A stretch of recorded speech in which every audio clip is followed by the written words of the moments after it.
नमस्कार मेरे प्रिय भाइयों बहनों। आज लॉन्ग 2 महीने के बाद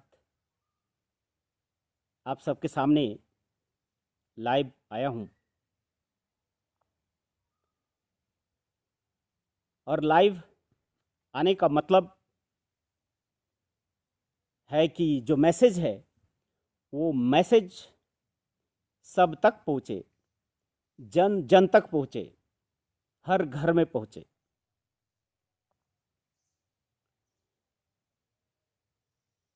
आज़ाद हुए हम 70 साल से ज़्यादा हो गए। बहुत एक पुरानी पार्टी, राजनीतिक पार्टी जो आज़ादी देने के लिए ही, आज़ादी अंग्रेजों के हाथ से छीन लेने के लिए, अपने स्वतंत्रता के लिए एक पार्टी बनी थी, जिस पार्टी का नाम कांग्रेस पार्टी है। कांग्रेस पार्टी तब खत्म हो जाना चाहिए था जब भारत को आज़ादी मिली। अंग्रेजों के चंगुल से हमें मुक्ति मिली। अंग्रेजों के जो शासन से, कुशासन से हमें मुक्ति मिली। उस समय कांग्रेस खत्म हो जाता है। चूंकि कांग्रेस एक पार्टी थे जिसमें नेताजी सुभाष चंद्र बोस भी थे, अच्छे अच्छे नेता, सब लोग इस पार्टी में शामिल थे। लेकिन आज़ादी होने के बाद वो नेता हमारे साथ नहीं रह पाए। स्वार्थी तत्व इस पार्टी में घुस आए और अपने स्वार्थ के कारण अच्छे अच्छे नेता, नेताजी सुभाष चंद्र बोस जैसे व्यक्ति को देश से निकल जाना पड़ा, भाग जाना पड़ा। उनके प्रति न्याय, जस्टिस अब तक नहीं हुई। इस तरह से आज़ादी के बाद इलेक्शन होते रहे। हर 5 साल में, 3 साल में इलेक्शन होते रहे। राजनेता चुनते गए। संविधान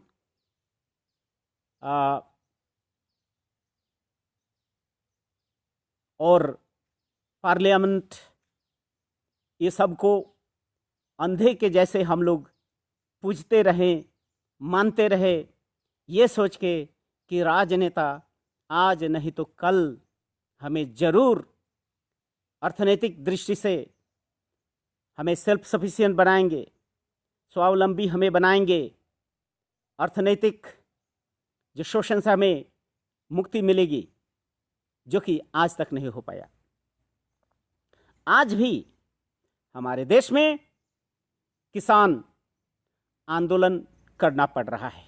किसानों को, जो किसान हमारे भोजन के लिए अन्न जुटाते हैं, दिन रात के कड़ी मेहनत के बाद हमारे लिए अन्न जुटाते हैं, वो किसान हमारे वस्त्र के लिए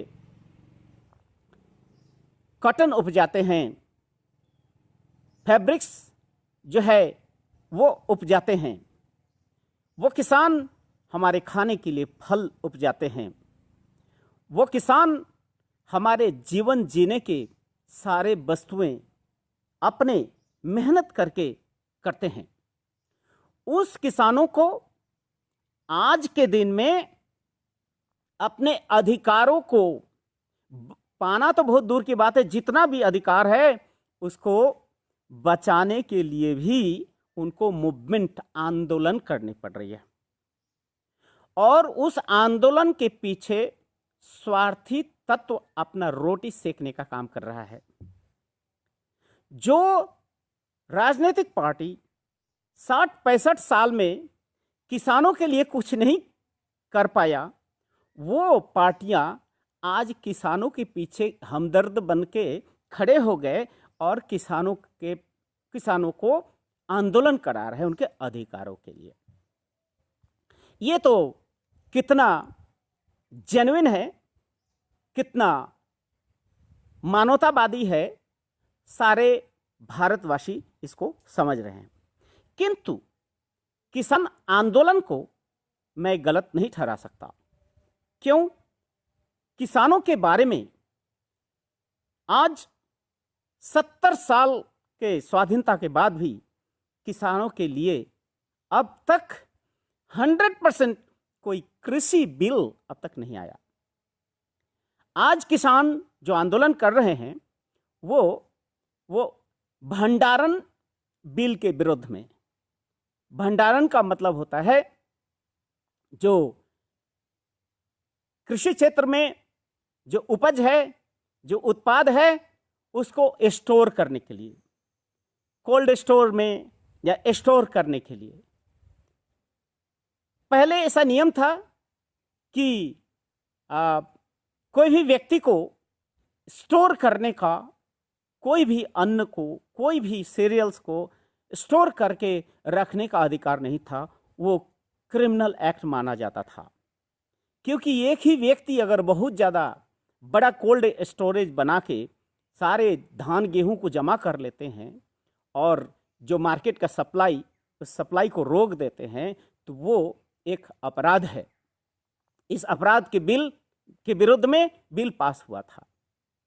अचानक इस कोरोना काल में ये वर्तमान सरकार एक बिल लाया, वो भंडारण नीति। वो भंडारण नीति में ये आ गया कि कोई भी इसको स्टोर कर सकता है जब तक चाहे तब तक। अब स्टोर कौन करते हैं भाई? भारतवर्ष के छोटे मोटे किसान, जिसके पास 4 एकड़, 5 एकड़, 2 एकड़, 1 एकड़ जमीन है, वो अपने जीवन जीने के लिए, अपने परिवार के लालन पालन करने के लिए दिन रात मेहनत करते हैं कि फसल उपजाएं। फसल उपजाने के तुरंत बाद जब फसल हार्वेस्टिंग का समय आता है, किसानों के हाथ में कैश नाम का कोई चीज रह नहीं जाता है।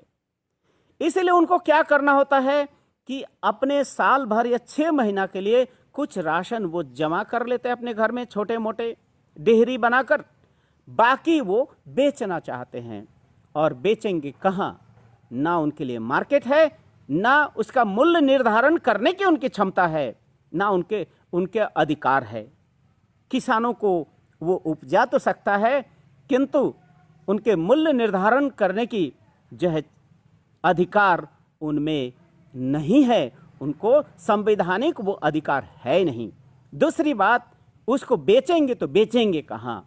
उनके लिए मार्केट उपलब्ध उनके लिए नहीं है। मजबूरन उनको दलालों के जो बिचौलिया हैं, बिचौलिया के बीच उनको बेचना पड़ता है। जो चीज आज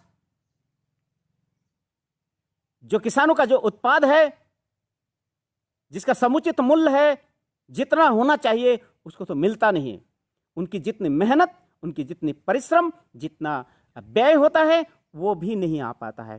फिर भी वो मजबूरन उन्हें बेचना पड़ता है, और बिचौलिया दलाल उसको खरीद लेते हैं और भंडार गृह में जमा करके रखते हैं। 1 महीना, 2 महीना, 3 महीना इंतजार करते हैं। उसका दाम बढ़ाकर जो 10 रुपये, 15 रुपये किलो धान खरीदते हैं, उसी को वो फिर 25 रुपये, 30 रुपये उसका चावल बना के 50 रुपये, 60, 70, 80, 90, 100 रुपया तक उसका चावल बिकता है। पोटैटो प्रोडक्शन देखिए आप, आलू को उत्पाद करते हैं किसान। जिस समय उत्पादन होता है, हार्वेस्टिंग होता है आलू का, किसानों रोते हैं कि इस आलू को रखे कहाँ? उनके पास कोल्ड स्टोर कहाँ है भाई? हमारे भारतीय किसान उतने अर्थनैतिक दृष्टि से तो स्वावलंबी नहीं है कि हर गांव में कोल्ड स्टोरेज हो और अपना सामान जमा करे। ये कोल्ड स्टोरेज वही करेंगे जो धन्ना सेठ है। धन्ना सेठ सारे चीज़ों को अपने पास, अपने हाथ में, अपने मुट्ठी में जमा करके, और सारे दुनिया को वही किसान जो उत्पादन करते हैं, उनको फिर ज़्यादातर 10 गुना 20 गुना रेट्स पर खरीदना पड़ता है। एक एक चीज देखिए, आलू देखिए, टमाटो देखिए, जो भी चीज किसान उपजाते हैं उसे किसान को फिर उसके 100 गुना रेट देके भी खरीदना पड़ता है। ये कौन सा रीति नीति है जो हम एक सन्यासी होके, एक सन्यासी नहीं, हम तो एक साधारण नागरिक हैं भाई, जो चिंताएं हमारे मन को तंग कर रही, कष्ट दे रही है, क्या इस देश के अर्थनीतिविद, इकोनॉमिस्ट के दिमाग में यह नहीं आ रही है बातें? बुद्धिजीवी क्या सो गए हैं?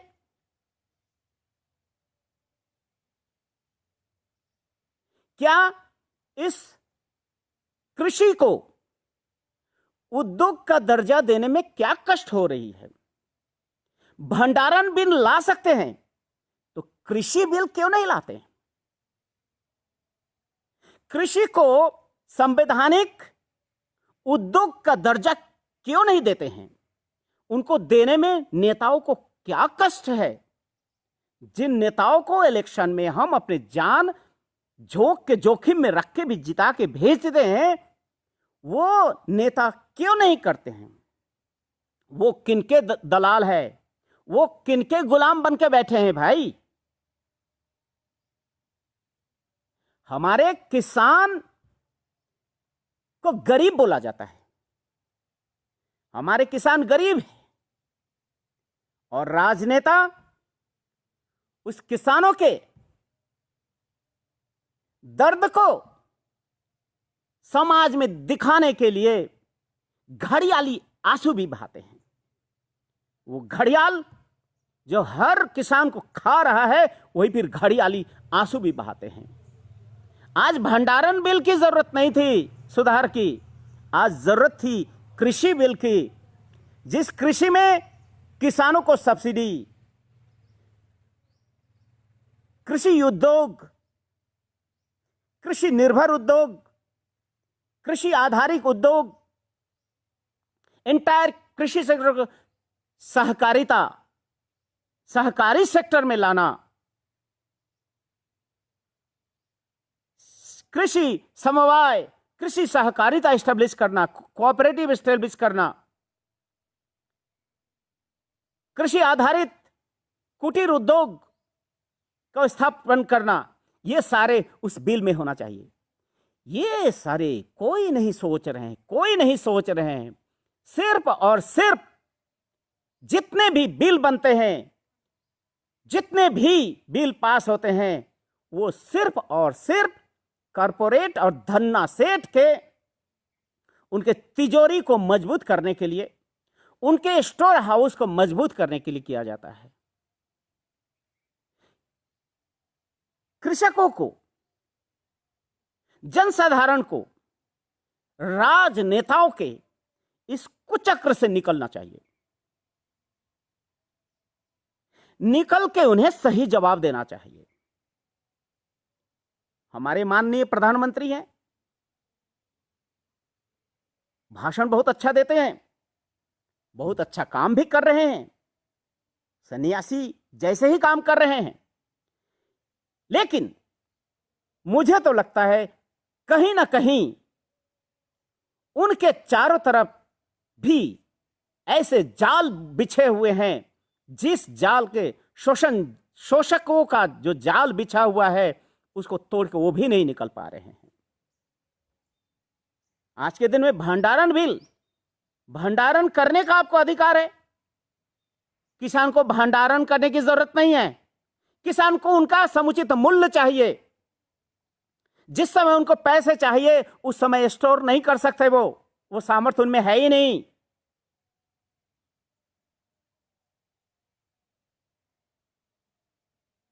अगर सचमुच में अर्थनीतिविद या राजनेता कुछ करना चाहते हैं, वो दिल्ली से एयर कंडीशन जो रूम है वहां से निकल आए, निकल के अभी गांव गांव में जाके देखे, घर घर में, कि किसान क्या कर रहे हैं। जितने आईएएस आईपीएस अधिकारी हैं, अपने एयर कंडीशन रूम से निकलकर वो बाहर आके देखें कि किसान सचमुच में क्या कर रहे हैं। कहीं तो बाढ़ से खत्म हो गया फसल, उनको कोई क्षतिपूर्ति नहीं, रो रहे हैं, उनके रोना कौन सुनता है भाई। लेकिन किसी बड़े उद्योगपति का उद्योग अगर ठंडा पड़ जाता है तो लगता है कि सारे राजनेता उनके भी एकदम हाई ब्लड प्रेशर बढ़ गया, मातम मनाने लगते हैं। उनके भरपाई करने के लिए लोन, सब्सिडी सब कुछ दी जाती है, किसानों के लिए नहीं। किसानों को वैसे ही दिया जाता है जैसे भूखे कुत्ते को शांत करने के लिए रोटी फेंकता है, बोटियां फेंकते हैं, 1,000, 2,000, 4,000 रुपया का सब्सिडी देते हैं। What is this nonsense? तुम्हारे सब्सिडी, अनुदान, ये किसान कोई भिखारी है? वो तो मेहनती है, अपने खून को पसीना करके कमाते हैं, खून पसीना एक करके वो मेहनत करते हैं, दिन रात जग कर एक एक धान के पौधे को संवारते हैं, बचाते हैं, चिड़ियों से, कीड़ों से, जानवरों से बचाते हैं।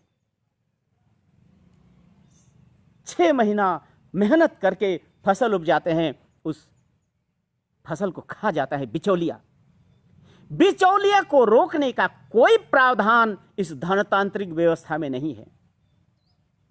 तो राजनेता कितना भी बड़ा क्यों हो,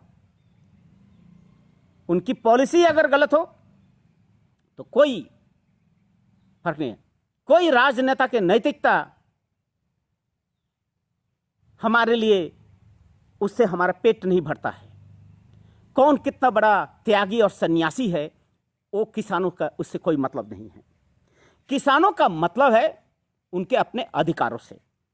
जो राजनेता किसानों के अधिकारों को बचा सकते हैं, जो राजनेता किसानों को अपना हक दे सकते हैं, हम जनसाधारण को उन्हीं का साथ देना चाहिए। इसलिए 1959 से Prout movement, Proutistic platform, Proutistic economic platform बार बार इन राजनेताओं को, जनसाधारण को एक ही बात बार बार कहते आए हैं कि कृषि को, अगर देश को उन्नत करना चाहते हो, देश को उन्नति के पराकाष्ठा में ले जाना चाहते हो, तो कृषि को उद्योग का दर्जा दो, संवैधानिक उद्योग का दर्जा दो। किसानों का ये जो अधिकार है, इस अधिकार से उसे वंचित मत करो। कृषि आधारित उद्योग एस्टेब्लिश करो, कृषि निर्भर उद्योग को एस्टेब्लिश करो, कृषि कोऑपरेटिव बनाओ, स्मॉल स्केल इंडस्ट्रीज को बढ़ावा दो। बंटन की जो व्यवस्था है डिसेंट्रलाइज करो। विकेंद्रीकृत अर्थनीतिक व्यवस्था की बातें हम प्राउटिस्ट कर रहे हैं, किंतु ना ये राजनेताओं ना ये अर्थनीतिविद किसी के कान में ये नहीं पहुंच रही है। अगर पहुंचते भी हैं, इस तरह की बातें करने वाले को माउथ बंद कर दिया जाता है, जुबान बंद कर दिया जाता है। मैं तो चाहूंगा ये किसान मूवमेंट चलते रहे, तब तक चलते रहे जब तक ये राजनेता अपने ये जो कूटनैतिक, दुर्नैतिक चाल को चलना बंद ना करें और चल के किसान के हित में नया बिल, कृषि बिल पास करें, जिसका पहला चीज होगा कृषि को उद्योग का दर्जा दो। जिस दिन कृषि को उद्योग का दर्जा मिल जाएगा और कृषि सहकारिता स्टार्ट हो जाएंगे, भारत के किसानों का दुर्दिन का समाप्ति उसी समय हो जाएगा। खत्म हो जाएंगे उनके रोना धोना। किसी के भीख का मोहताज हमारे किसानों को नहीं होना पड़ेगा कि कोई राजनेता आएंगे हमारे लिए 2,000, 4,000 हर महीना हमको पेंशन देंगे। उसकी जरूरत नहीं पड़ेगी, क्योंकि ये भारतवर्ष कृषि प्रधान देश है और कृषि प्रधान देश अगर किसानों के हितों को अगर सामने नहीं रखा गया तो इससे बड़ा अपराध ये राजनेताओं का कुछ नहीं हो सकता है। इस राजनेताओं का ये घटिया हरकत और घटिया ये राजनीति के कारण और धन्ना सेठों को मजबूत करने की ये जो राजनीति है इससे निकलना पड़ेगा, नहीं तो भारतवर्ष में एक खूनी क्रांति अवश्यंभावी है। एक क्रांति अवश्यंभावी है। बार बार हम कह रहे हैं ये क्रांति को रोको, राजनेताओं रोको, नहीं तो खूनी क्रांति हो जाएगा। एक बार किसान जनसाधारण अगर बौखला गए ना, धो के रख देगा सबको। इसलिए किसानों को भी सजग होना पड़ेगा, किसानों को भी जानना पड़ेगा। ऐसा नहीं कि किसान के लीडर को बस कोई नौकरी दे दिया, 10-20 करोड़ दे दिया, चुप हो गए उनके आंदोलन। नहीं, ऐसे करने से नहीं होगा। किसी भी कीमत पे आंदोलन नहीं रुकनी चाहिए। जब तक किसानों का 100% हक नहीं मिलता है कि कृषि को उद्योग का दर्जा नहीं मिलता है, तब तक रुकना नहीं है, आगे बढ़ना है। पूरे भारतवर्ष आपके साथ हैं। कुछ राजनेता, कुछ धन्ना सेठ के अलावे सभी भारतवर्ष आपके साथ हैं। इसलिए हम किसान लोगों के साथ हैं। किंतु एक चीज ध्यान रखेंगे कि आपके इस किसान आंदोलन के पीछे तथाकथित जो राजनीतिक पार्टियां अपना रोटी न सेक पाए, इसको आपको ध्यान देना पड़ेगा। धन्यवाद, नमस्कार।